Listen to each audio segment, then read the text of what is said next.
하나님의 말씀 보겠습니다. 하나님의 말씀은 출애굽기 23장 16절의 말씀과 사도행전 2장 1절에서 4절의 말씀을 보겠습니다. 네, 출애굽기 23장 16절의 말씀입니다. 제 하는 구약성경은 117쪽에 나와 있습니다. 117쪽에 나와 있고, 출애굽기 23장 16절 찾았습니까?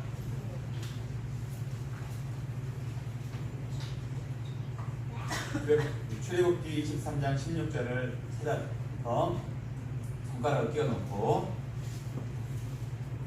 사도행전 2장 1절에서 4절의 말씀도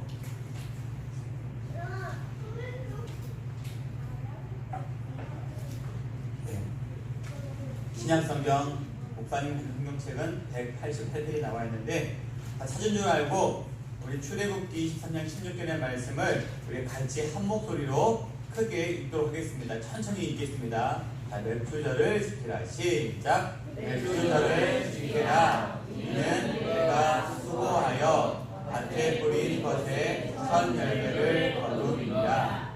수장절을 지키라. 이는 내가 수고하여 이룬 것을 연말에 밭에서부터 거두어 저장하니라. 아멘. 우리 사도행전 2장 1절에 4절 말씀 찾았습니까?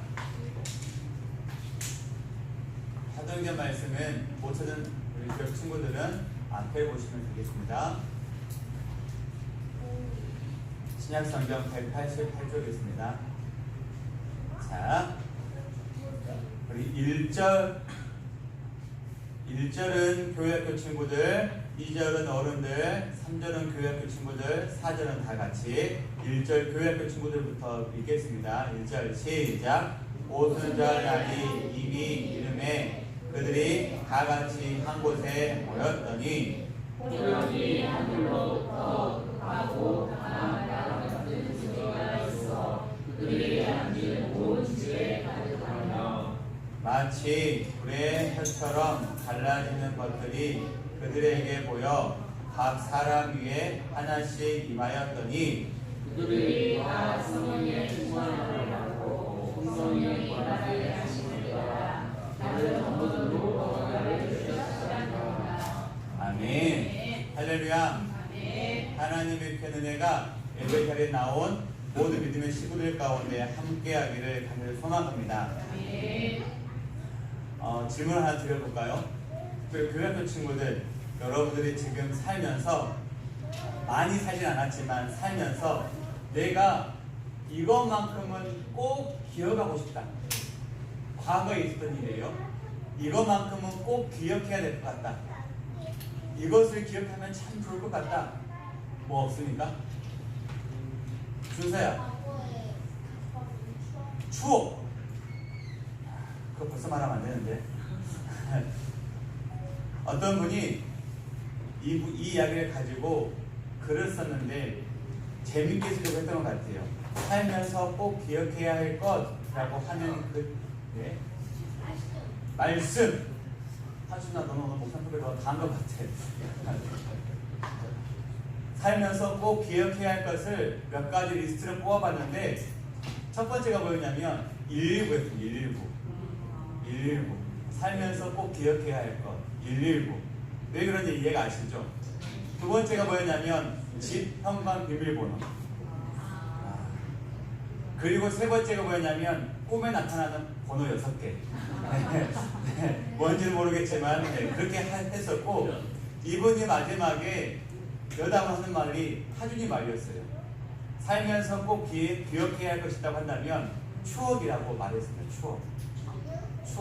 우리의 과거에 행복한 것도 있지만 또한 잊고 싶은 것도 있지만 기억해야 할 과거, 추억, 이것들을 기억하면 참 좋겠다라고, 참 중요하다라고 써놓은 글을 본 적이 있습니다.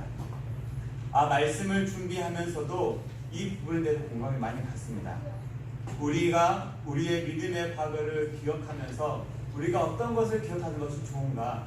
우리 삶 가운데 우리 어르신들은, 집사님, 권사님들은 과거에는 우리는 이랬었는데 라떼를 말하면서 과거의 신앙의 추억을 이야기할 때를 종종 보게 되어집니다. 그럴 때마다 기쁜 경험도 있겠지만 때로는 아쉬운 경험도 많이 있을 겁니다. 하지만 우리가 신앙생활에 있어서 좋은 신앙의 추억을 받는다는 것은 정말로 중요한 것 같습니다. 그 중에 우리가 믿음의 길을 가면서 신앙생활에 있어서 과거에 정말 좋은 추억 하나를 떠올리라고 한다면 이 맥주 감사절도 과거에 지켰던 아주 좋은 추억이요 좋은 전통인 것으로 보게 되어집니다. 구약 성경에 보게 되어지면 이스라엘 백성들이 크게 세 가지의 명절을 지켰습니다. 무엇일까요? 세 개의 명절을 크게 지켰습니다. 지금은 잘 모르는데 그때 그랬어요. 무엇이 있었을까요? 우리 성일 쌤이 안 띄워놓으셨네요. 네, 6월절. 6월절은 어떤 일일까요? 6월절.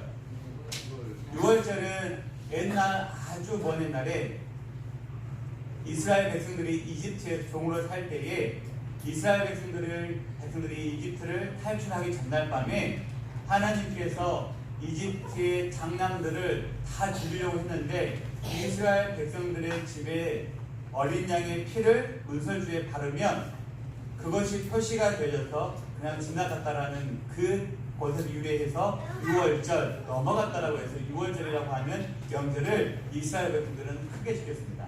우리나라의 마치 설날처럼. 그리고 또 하나가 뭐가 있냐면 초막절이라는 것이 있습니다. 이것도 이스라엘이 애굽에 살던 때와 연관이 있는데 이집트를 탈출한 이스라엘 백성들이 몇 년 동안 광야에서 생활했죠? 몇 년이에요? 40년 동안 광야 생활을 하면서 그곳에서 살려면 뭘 지어야 돼요? 집을 지어야 돼요. 지금 말로 바꾸면 텐트를 치면서 살았어야 했는데 40년 동안 광야에서 이렇게 텐트를 치고 살았던 것을 기념하기 위해서 그들은 명절로 정하고 지켰습니다. 이것을 초막절이라고 말을 합니다. 6월절, 초막절 정말 큰 명절인데 또 하나의 대표적인 명절이 있는데 그 명절이 무엇일까요? 맥주절. 추수감사절은 맥주절입니다. 맥주절. 이 맥주절은 목사님 공부를 하면서도 이 맥주절이 시험 문제에 진짜 많이 나왔어요. 왜냐하면 이 맥주절이 다른 말로 많이 불려졌어요. 우리 어르신들도 헷갈리실 거예요. 맥주절에 다른 이름이 뭐가 있냐면 초실절, 칠칠절, 오순절 다 같은 날이에요. 같은 의미로 쓰여지고 있습니다. 그런데 이렇게 다르게 불려진 이유가 뭐냐면 강조하는 부분이 조금씩 달라요. 예를 들어볼게요. 맥주절은 그대로 풀이하면 보리를 거두는 절기란 뜻이 있고 초실절은 처음 익은 열매를 거둔 절기란 뜻이 있습니다. 칠칠절은 이것은 6월절과 관련이 되어지는데 6월절 이후에 49일이 되는 날을 칠칠절로 지킵니다. 그리고 신약성경에 와서는 10번이 5번 넘어가면 50일이 되는 날을 오순절이라고 지킵니다. 결국 칠칠절과 오순절은 같은 날로 지켜지는데 이 모든 것들이 하나 우리는 맥주절로 이렇게 표현하고 있습니다. 자세히 보게 되어지면 칠칠절과 오순절은 어떠한 날짜, 시기를 두고 시기에 강조점을 두고 표현하고 있고 맥주절과 초실절은 미래, 보리의 처음을 거두어서 하나님께 드리는 그런 감사의 제목이 감사가 주제가 되어지고 있습니다. 이 네 가지는 모두 같은 절기를 의미하고 있는데 무엇을 중요시 여기는지에 대한 강조에 대한 모습이 딱 이곳에 있습니다. 그런데 목사님 말씀을 준비하다가 한번 살펴보았어요. 오늘날에는 우리가 살고 있는 시대에도 이 맥주절의 의미가 많이 사라져가고 있는데 신약 성경에서는 이 맥주절을 어떻게 지켰을까라고 한번 살펴보았는데 세상에나 신약 성경에 등장하는 초대교회에서도 이 맥주절을 지켰을까요? 안 지켰을까요? 그렇죠. 어떡해요? 지키지 않았더라고요. 왜 그런지 아세요? 6월절과 뭐였습니까?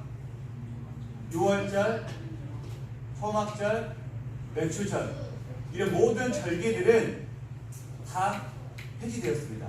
왜요? 예수님께서 오셔서 이것이 완성되었기 때문에 더 이상 지킬 필요가 없었기 때문에 이것은 폐지되었다고 골로새서와 갈라디아에서 보면 명확히 나와 있습니다. 목사님 이거 분명히 오늘 맥주도 설교하려고 했는데 그러면 그때 이거 별로 필요 없는 절기 아닌가요? 라고 하시는 분도 계실 거예요. 그리고 오늘날 살펴보았습니다. 목사님처럼 고민을 하다가 한 목사님께서 말씀을 준비하다가 오늘날에 들어와서도 이렇게 농사를 짓는 사람도 없는데 맥주절을 지켜야 될 이유가 있나? 라고 하는 목사님이 계셨는데 그 목사님이 이런 글을 준비했더라고요. 과연 우리나라에서 밀을 추수하는 사람, 농부가 얼마나 될까? 이것을 통계를 내봤는데 어떻게 표현했냐면 나비야, 우리나라 인구가 4,300만 명으로 추정하고 그 중에 농부라고 직업을 칭한 사람이 242만 명이래요. 근데 그 중에서 그러니까 5% 정도 되는데 그 중에서도 예수 믿는 사람, 교회 다니는 사람들 그래 5%의 4분의 1을 잔다고 하면 얼마가 안 돼요. 그렇게 따져보니까 진짜 이 맥주절의 의미, 그렇게 맥주절의 감사의 의미를 담고 살아가는 믿음의 사람들을 보니까 정말 시골 교회에서 정말 그렇게 농사 지으면서 사시는 시골 교회 이름 모르는 어떤 권사님, 집사님, 목사님 외에는 이 맥주절의 의미를 정확히 알고 지내는 사람들, 지내려고 하는 사람들이 없는 것을 보게 되었습니다. 그래서 맥주 감사절을 지킬 만한 교회는 거의 없다라고 통계를 내는 것을 본 적이 있습니다. 우리도 마찬가지입니다. 목사님의 맥주절이라고 말을 하니까 맥주절이지. 여러분 혹시 여러분 밀 본 적 옆에서 농사짓는 분 계십니까? 혹시 보리 농사지어서 오늘 보리 한가운데 가지고 나오신 분 계십니까? 없어요. 아무리 살펴보아도 이런 수확의 의미야 밀을 수확해서 하나님께 드리는 그런 의미로 맥주절을 드린다는 것은 참 어려운 것 같습니다. 그럼에도 불구하고 한국교회는 맥주 감사절을 별기로 정하고 지키고 있습니다. 그 이유가 뭔지 아십니까?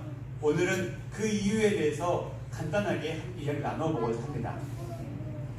그 이유가 뭐냐면 바로 이 맥주절은 따라합시다. 감사의 시작입니다.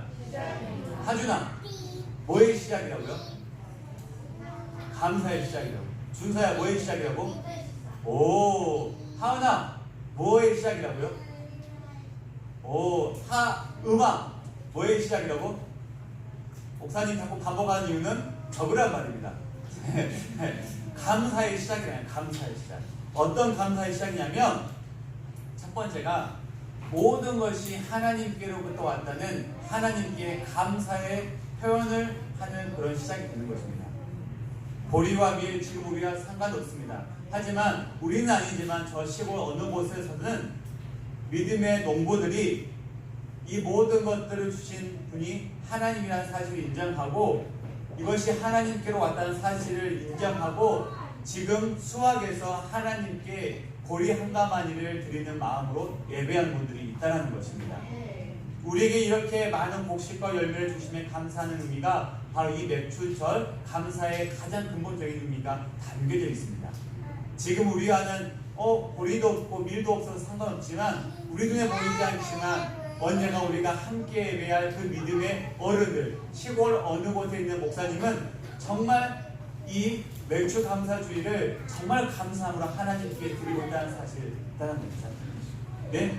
시골에. 그래서 목사님이 말씀을 준비하다가 이런 마음을 먹었어요. 하나님께 이런 마음을 주셨어요. 내년에는, 아니 가을에는 우리가 이런 의미를 살리기 위해서 이곳이 아닌 그 시골에 우리가 몰래 가서 함께 예배 드리면 어떨까라고 하는 그 마음이 생겼어요.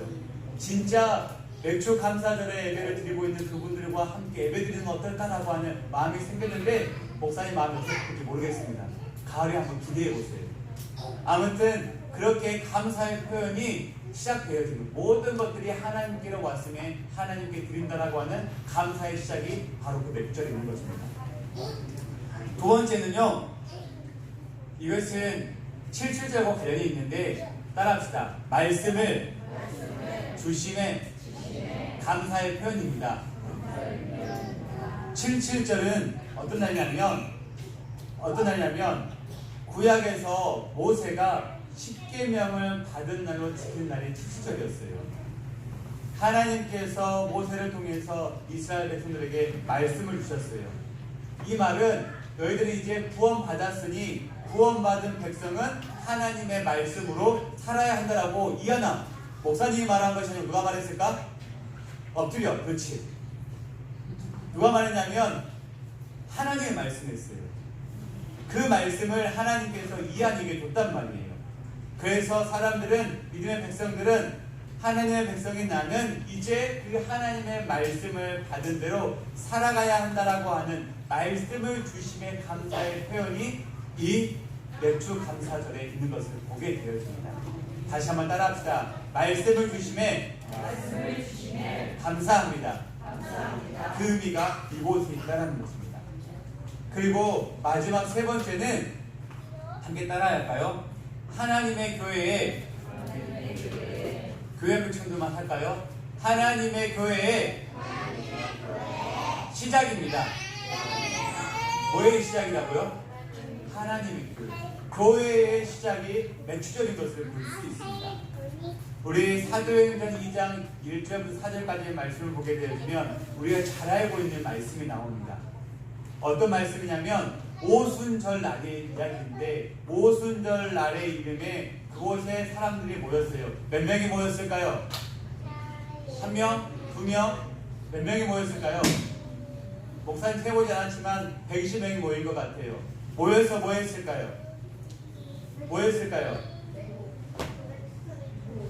기도했습니다. 그들이 기도한 이유가 있습니다. 얼마 전에 예수님께서 부활하셨고 성찬하시고 그 다락방에 그들이 모였는데 이날이 오순절이라고 그래요. 그런데 그곳에서 기도하고 있는데 어떤 일이 벌어지냐면 약속하신 성령님께서 그곳에 모여서 기도하는 그들 가운데 역사하기 시작했다는 것입니다. 중요한 사실은 약속하신 성령이 기도하는 그들의 머리 위에 그 현장 가운데 역사한 것이 중요한 것이 아니라 그 성령 하나님께서 역사하심을 통해서 어떤 일이 벌어졌습니까? 그들을 위로하시고 그들을 교제하시고 능력을 주셨고 말씀대로 살게 하시는 능력이 그들 가운데 있었습니다. 그런데 그것으로만 끝나는 것이 아니라 그 일로 어떤 일이 벌어지냐면 믿음의 사람들이 용기를 얻고 힘을 얻어서 흩어지기 시작했습니다. 흩어져서 뭐였냐면 모이는 곳곳마다 두세 사람이 모이는 곳이 하나님의 교회라고 말씀하신 그 말씀을 받들어 그들의 성령의 은혜를 경험하고 성령의 능력을 체험하고 나서 흩어져서 그곳에 교회를 세우기 시작했다는 것입니다. 오순절 성령의 역사하심은 바로 이 교회의 시작이 된다는 것입니다. 하나님의 말씀을 기억하고 그 다락방에 모여서 전심을 다해 기도했던 그 영혼들이 하나님의 말씀을 사모하고 듣고 그들이 인정했던 그들이 성령의 역사하심을 경험한 후에 흩어져서 하나님의 교회를 시작하는 시작점이 이 오순절에 일어나기 시작했다는 것입니다. 이로 인해서 베드로라고 하는 사람이 큰 은혜를 입었습니다. 흩어져서 베드로가 설교했습니다. 몇 명이 회개했습니까? 3,000명이 회개했습니다. 이 사실을 보고 있던 초대교회의 유대인들이, 지도자들이 그로 인해서 교회가 성장하고 교회가 모이고 예수 그리스도 복음이 증가하는 것을 막기 시작했습니다. 그들이 전하는 사내들의 공회라고 하는 그 공회에서 그들의 선교를 복음 전하는 것을 막았습니다. 박해가 시작했습니다. 베드로가 옥에 갇혔고 야고보와 스데반 집사는 순교하기 시작했습니다. 그러면 멈출 줄 알았는데 더욱더 많이 흩어졌습니다. 복음이 더 멀리 증거되어졌습니다. 핍박이 있었고 순교가 있는 그 현장 가운데 어떤 일이 벌어졌습니까? 하나님의 교회가 땅끝까지 전해지는, 하나님의 교회가 땅끝에서도 세워지는 일들이 이루어지기 시작했습니다. 그 시작이 어디였습니까? 오순절 그곳에 마가의 다락방에서 성령의 불이 임하는 그때에 하나님의 교회가 세워지는 시발점이 바로 오순절 맥주절에 일어났다고 성경은 우리에게 말해주고 있습니다. 사도들은 큰 열정과 담대함을 가지고 내가 어떤 길을 걸어가야 하는지, 내가 예수를 위해서 순교할 각오가 되어져 있다라고 그 오순절을 경험한 자들이 나타나기 시작했다는 것입니다. 사랑하는 성도 여러분, 오순절 명추절은 바로 이 약속하신 성령 하나님, 기도하며 사모했던 자들이 모여서 하나님의 역사를 경험하고 흩어져서 하나님의 교회를 세우기 시작한 그 시작점이 바로 이 오순절 맥주 감사절이라고 말을 하고 있습니다. 2000년 전에 그곳에 모였던 믿음의 선배들이 성령이 충만한 그 열매를 지금 우리에게 보여주고 있는 것입니다. 2022년 12월 4일 어떤 날입니까? 2022년 12월 4일 어떤 날입니까? 네, 우리가 하나님의 말씀을 받들고 처음으로 모여서 기도하고 하나님께 감사의 예배를 드렸던 그 날입니다. 그런데 우리가 우리의 모습으로 리본이라는 공동체로 모였지만 우리가 그렇게 모여서 예배할 수 있고 나를 전하고 하나님께 감사하며 예배할 수 있었던 그 처음의 시작이 어디였습니까? 바로 오순절 그 다락방에서 기도하는 믿음의 선배들의 열매가 우리 리본교회인 것을 믿으시기를 바랍니다. 그 은혜가 있는데 세상에 어떤 것과 우리의 감사의 제목들이 견줄 수 있고 바꿀 수 있겠습니까? 하나님께 독자 아들 예수 그리스도를 우리에게 보내주셔서 그 첫 열매인 교회를 시작했다라고 우리에게 말씀하고 있습니다. 말씀을 준비하는데 얼마나 가슴이 뜨거워지는지 모르겠습니다. 지난주에 전에 사역했던 교회 청년으로부터 연락이 왔고 그 청년을 만났는데 그 청년이 서울 여행을 하고 오면서 선물을 하나 사왔습니다. 무슨 선물을 사왔을까요? 아주 의미 있는 선물을 사왔어요. 이게 잘 되면 정말 큰 선물이고 안 되면 선물을 사왔어요. 무슨 선물을 사왔을까요? 힌트. 네. 이 선물은 교회 학교 친구들은 살 수 없는 선물이에요. 어른들만 할 수 있는 선물이에요. 네.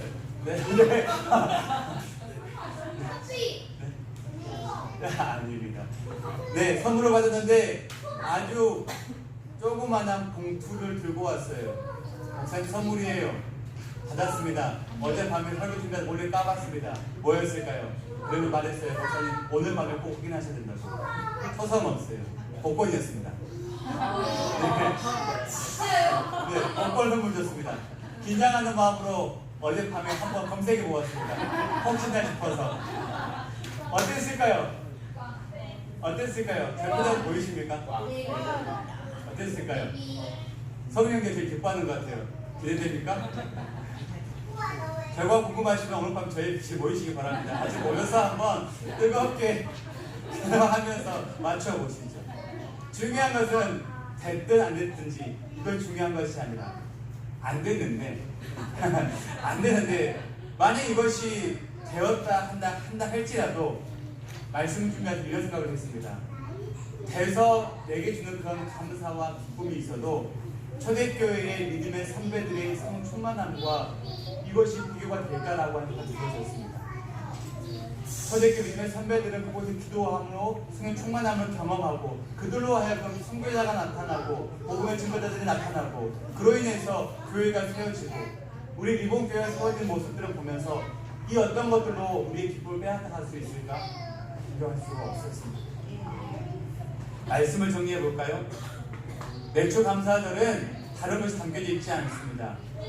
첫 번째는 귀한 열매를 주신 하나님께 감사하는 마음을 표현하는 그런 절기입니다. 그리고 또 하나는 이 험악한 세상을 살아가는 우리들에게 하나님의 말씀을 주시는 그 말씀을 주심에 감사의 표현이 있는 것이 이 맥주 감사 주일이고요. 마지막은 성령 하나님의 역사하심으로 주님의 교회가 세워져 가는 그 시작점이 바로 이 맥주 감사절임을 기억하시기 바랍니다. 비록 우리 눈에 보이는 것이 없고 비록 지금 우리 손으로 수확할 것이 없어서 손에 잡히는 것이 없어서 손에 가슴에 와닿는 그런 말씀이 없어서 감사할 것이 없다라고 표현하는 분들이 계실 줄 모르겠습니다. 하지만 그런 것은 없어도 우리가 감사하고 기억해야 할 것은 한 가지 있습니다. 바로 성령 하나님의 역사하심이 우리 교회 가운데 우리 가정 가운데 한국교회 가운데 있어서 그 교회들이 세워져 가고, 또한 교회, 우리 각자가 교회인, 우리가 교회인 교회가 우리 가정이 세워져 가고 있음에 우리는 분명히 감사할 수 있음을 믿으시길 바랍니다. 맥주 감사절에 보리도 없고 밀도 없고 무엇을 드려 감사해야 할지 몰라 헤매고 있는 분들이 계십니까? 기억하십시오. 하나님은 이 맥주 감사절을 통해서 우리에게 성령을 역사하셔서 교회인 내가 세워졌고, 교회인 내가 모인 우리 가정이 세워졌고, 또 우리 가정들이 모인 리본 공동체가 이 교회가 세워져 갔고, 또 우리 교회를 통하여서 정말 건강한 하나님의 한국교회가 우리의 기도로 하나님의 역사하심으로 세워져 간다라는 그런 확신, 또 얼마의 시간이 지난 후에 이것이 우리의 감사의 기도의 제목이 되어져서 하나님께 고백할 날이 곧 올 것이라는 확신을 하나님께 올려드리는 우리 모두가 되어지기를 간절히 소망합니다. 리본교회와 리본교회 식구들, 지난 6개월의 삶을 돌아보시기 바랍니다. 무엇이 감사한지, 어떤 이유가 내 삶을 좀 들뜨게 하고 설레게 했는지 잠시 돌아보면 다른 어떤 것보다도 하나님께서 친히 역사하심의 그 은혜로 말미암아 하나님의 교회인 내가 세워지고, 하나님의 교회인 내가 모인 우리 가정이 세워지고, 또 하나님께서 말씀하셔 그 말씀을 받들어서 하나님께 약속하신 사용하실 우리 리본 교회가 세워진 그것이 얼마나 감사한지를 분명히 목도하게 될 것입니다. 앞으로도 계속해서 이 하나님의 역사하심, 하나님의 일하심을 우리를 통해서, 우리 가정을 통해서, 우리 교회를 통해서 맛보아주는 목도되는 은혜가 있기를 주님의 이름으로 간절히 축복합니다. 이 시간 함께 누가 아멘 했어요? 송현이에요? 설교도 송현이가 다 한 것 같아요. 저런 친구들이 큰 은혜를 받습니다. 아시죠? 표현하지 못하지만 저 아멘의 고백이 평생 저희 인생을 하나님께 책임질 줄 믿습니다.